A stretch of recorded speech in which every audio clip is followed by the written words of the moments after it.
చిన్నకోడూరు మండల కేంద్రంలోని మాజీ సర్పంచుల అక్రమ అరెస్టులను బీఆర్ఎస్ ఎమ్మెల్యేలను అసెంబ్లీలోకి రానివ్వకుండా అడ్డుకోవడం అప్రజాస్వామికమని ఖండిస్తున్నామని ఈ సందర్భంగా బీఆర్ఎస్ పార్టీ మండల అధ్యక్షుడు కామని శ్రీనివాస్, పీఏసీఐ చైర్మన్ ములకల కనకరాజు మాట్లాడారు. రాత్రి అర్ధరాత్రి 3-4 గంటలకు అక్రమ అరెస్టు చేయడం జరుగుతూ ఉంది. మరి ఇప్పుడు ఉన్నటువంటి ప్రభుత్వం ఏదైతే గతంలో సర్పంచులు చేసినటువంటి బిల్లులు చాలామంది సర్పంచులు అప్పులు చేసి మరి గ్రామాలు అభివృద్ధి చేయడం జరిగింది. మరి అప్పులు చేసినటువంటి డబ్బులు ఇంతవరకు కూడా రిలీజ్ చేయలేదు. మరి అభివృద్ధి చేసినటువంటి డబ్బులు ఇంతవరకు కూడా రిలీజ్ చేయలేదు. దాదాపు సంవత్సరం గడుస్తుంది. ఇప్పటివరకు కూడా ఒక్క రూపాయి కూడా విడుదల చేయని పరిస్థితి ఉంది.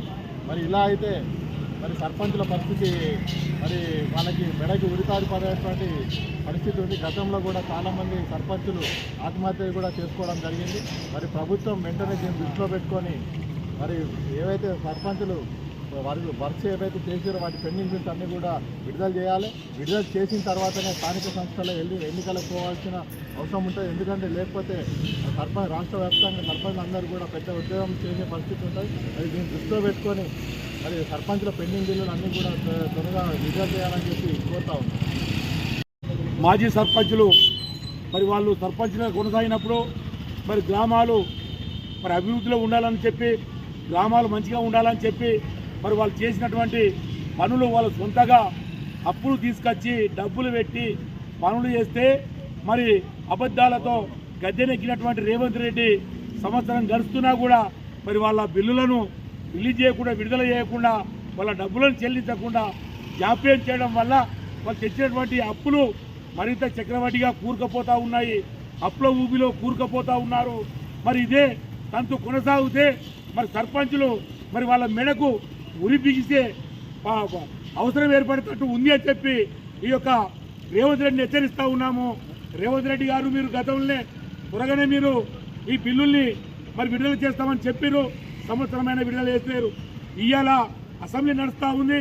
మరి ఈ అసెంబ్లీ సమావేశంలో తక్షణమే తీర్మానం పెట్టి సర్పంచ్ బిల్లులు ఎన్ని ఉన్నా కూడా మరి వాటిని విడుదల చేయాలి. అదేవిధంగా ఈరోజు మరి అసెంబ్లీ సమావేశాలు ప్రారంభ సమయంలో మరి బీఆర్ఎస్ పార్టీకి సంబంధించినటువంటి ఎమ్మెల్యేలు అసెంబ్లీ లోపల రాకుండా అడ్డుకోవడం ఇది ఏమైనటువంటి చర్య. మరి వాళ్ళు ప్రజల చేత ఎన్నుకోబడ్డటువంటి ఎమ్మెల్యేలను అసెంబ్లీలో లోపల రాకుండా అడ్డుకోవాల్సినటువంటి అవసరం ఏమొచ్చింది? మరి మీరు చేస్తున్నటువంటి ఏదైతే చీకటి ఒప్పందాలు ఉన్నాయో మరి అవి వెలుగు చూస్తాయని చెప్పి అవి ఎండగడతారని చెప్పి వాళ్ళని లోపల రానియడం లేదా?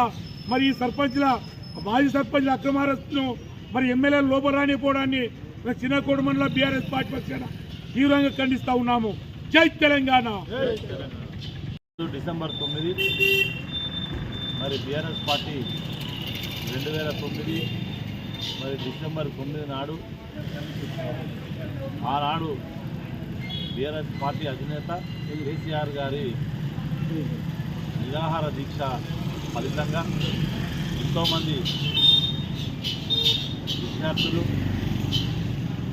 కవులు, కళాకారులు, మేధావులు, సమాజంలో ఉన్నటువంటి ప్రతి ఒక్కరి పోరాటం ఫలితంగా 2009 డిసెంబర్ 9 నాడు మరి కేంద్ర ప్రభుత్వం చేత తెలంగాణ ప్రకటన వచ్చినటువంటి రోజు. ఆ రోజున అప్పటి నుండి ఇప్పటి వరకు కూడా బీఆర్ఎస్ పార్టీ పక్షాన విజయ్ దివస్గా మేము నిర్వహించుకోవడం జరుగుతూ ఉంది. మరి ఈ రోజుకు ఒక ప్రత్యేకమైన కారణం ఏంటంటే 66 సంవత్సరాల పోరాట ఫలితంగా వచ్చిన ఫలితం తెలంగాణ రాష్ట్ర ఏర్పాటు ప్రకటన. ఆ ప్రకటన పురస్కరించుకొని మరి ఈరోజు విజయ్ దివస్గా మరి బీఆర్ఎస్ పార్టీ పక్షాన నిర్వహించుకుంటూ ఉన్నాం. ఈ సందర్భంగా మేము ఒకటి ప్రభుత్వానికి విన్నవించుకోవాల్సింది ఏంటంటే మరి ఏదైతే బీఆర్ఎస్ పార్టీ ఆనాడు అందరి మేధావులు, కళాకారులు మరి సమాజంలో ఉన్నటువంటి అన్ని వర్గాల సలహాలు, సూచనల మేరకు ఆనాడు తెలంగాణ తల్లి విగ్రహానికి రూపకల్పన చేసి మరి గ్రామాన కూడా తెలంగాణ తల్లి విగ్రహాన్ని ఏర్పాటు చేసుకోవడం జరిగింది. కానీ దురదృష్టవశాత్తు ఈనాడు ఉన్నటువంటి ఈ ప్రభుత్వం ఈరోజు ఆ స్వరూపాన్ని మార్చి అందులో ఉన్న హుందాతనాన్ని తీసివేసి ఈరోజు ఒక కలలేని తెలంగాణ తల్లి విగ్రహాన్ని తయారు చేసి ఈరోజు సచివాలయం ముందు మరి ఆవిష్కరించబోతూ ఉన్నారు. మరి దీన్ని మేము పార్టీ పక్షాన ఖండిస్తూ ఉన్నాం. దయచేసి ఇటువంటి చర్యలకు దిగవద్దు. మరి ప్రతిరూపము తెలంగాణ తల్లి అంటే మరి తెలంగాణ రాజస్థాన్ ఉట్టిపడే విధంగా ఉండాలి కానీ మరి మీరు కాంగ్రెస్ తల్లిగా దాన్ని రూపకల్పన చేసి ఈ రోజున మరి దాన్ని ఆవిష్కరిస్తూ ఉన్నారు. దీన్ని బీఆర్ఎస్ పార్టీ పక్షాన మేము తీవ్రంగా ఖండిస్తూ ఉన్నాం.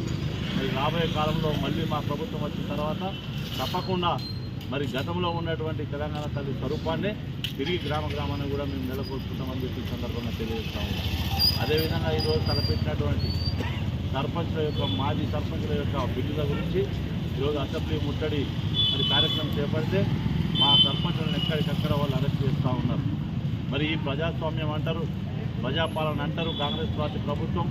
మరి ప్రజల సమస్యలు, ప్రజాప్రతినిధుల సమస్యలను మరి వెలబుచ్చేటువంటి అధికారం వాళ్ళకు ఉన్నదా లేదా, మీరు అవకాశం ఇవ్వదలుచుకున్నారా ఇవ్వలేదా, మరి ఇంతకీ మీరు ఆ సర్పంచ్ పెండింగ్ బిల్లులు ఇచ్చే పరిస్థితి ఉన్నదా ఇవ్వరా, ఏదో ఒకటి స్పష్టం చేయాలని చెప్పి సందర్భంగా పార్టీ పక్షాన్ని డిమాండ్ చేస్తూ ఉన్నాం.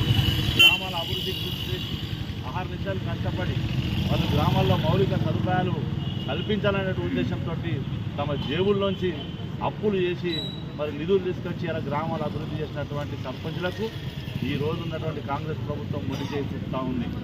ప్రభుత్వం ఏ ప్రభుత్వమైనా ప్రభుత్వమే, ప్రజలు ఎన్నుకున్న ప్రభుత్వమే. అదేవిధంగా సర్పంచ్ కూడా ప్రజలు ఎన్నుకున్నటువంటి వాళ్ళు ప్రజాప్రతినిధులే.